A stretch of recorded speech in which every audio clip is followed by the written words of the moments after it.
नाजरीन, चिश्तिया से खबर शामिल करते हैं। Bureau chief district Bahawalnagar Rana Yusuf Nadeem की रिपोर्ट के मुताबिक डहरावाला के नवाही गांव 167 मुराद में गुंडागर्दी। साकिब खोखर और अदनान खोखर ने सरेआम असलागर्दी की।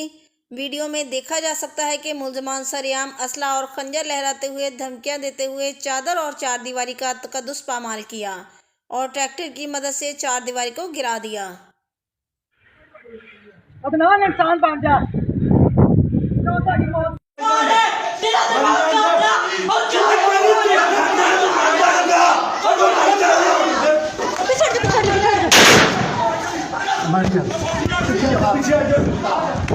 पीछे हट जाओ पापा, इधर हो जाओ।